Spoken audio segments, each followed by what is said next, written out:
السلام عليكم ورحمة الله وبركاته، ورجعنا لكم بفيديو جديد ويوم جديد. أهلا وسهلا. من وين؟ اليوم احنا وين؟ اليوم احنا في منتجع بن لادن، وأخيرا فتحوا منتجع بن لادن، ولكن عادهم الآن لسه في مرحلة التجهيزات. بس المكان روعة بمعنى الكلمة، روعة روعة روعة روعة روعة صح. شوفوا على أجواء.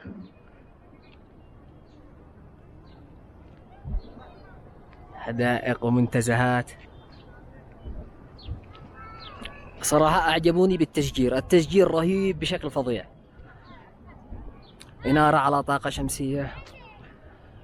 طبعا كلمتهم باقي حدائق الألعاب، طلبوا حدائق من الصين ولسه ما وصلت. بيحطوا حدائق الألعاب هناك بالخلف.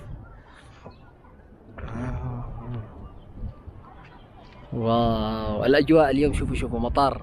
الآن الساعة 10 صباحا.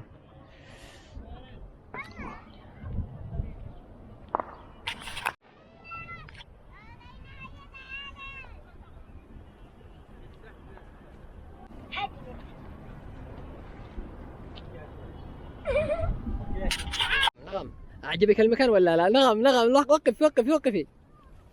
والله نغم زعلانة، قال ما فيش ألعاب. لا وردة. يلا نغم يا نرمين قولي لهم عيد سعيد، قولي لهم عيد سعيد وكل عام وانتم بخير. كل عام وانتم بخير.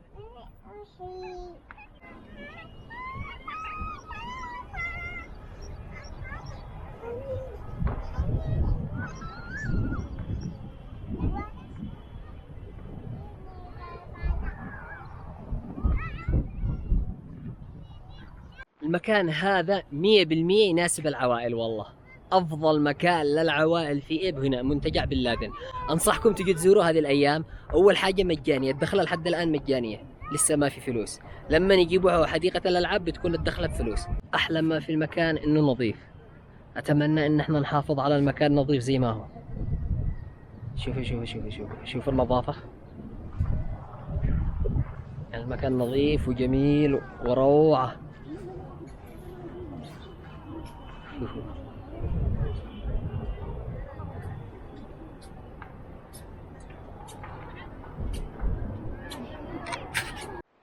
وهذا مكان للمخزنين. شوفوا يا المخزنين ما نسوكم ابدا.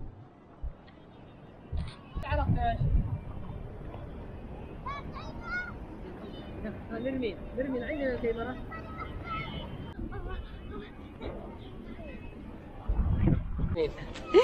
يا اهلا وسهلا. شوف المنتجع مدمر كامل، الله اكبر عليهم. الغرف كلها خربانه، كلها مكسره، لكن ان شاء الله يرجع يبنوها من جديد ويكون منتزه ومنتجع سياحي.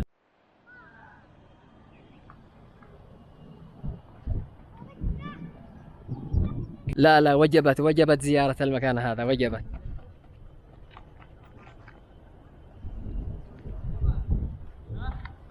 وهذا المسجد.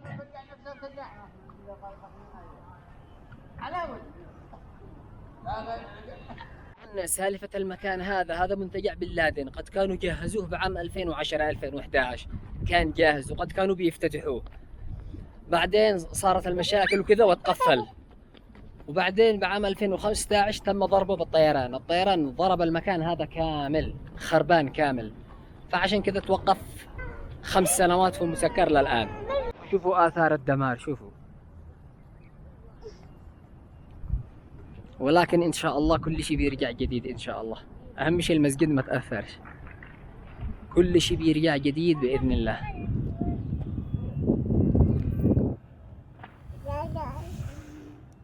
لا نرمين لا تبعديش الوردة. نرمين لا تبعديش الوردة، الرجال شاتم. لا حرام. نرمين حافظي على المكان، لا تبعديش الوردة. طيب شاطرة نرمين.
وصلنا إلى نهاية الفيديو، شكرا لكم على حسن المشاهدة، أشوفكم إن شاء الله في فيديوهات قادمة، وأنا مروان، سلام.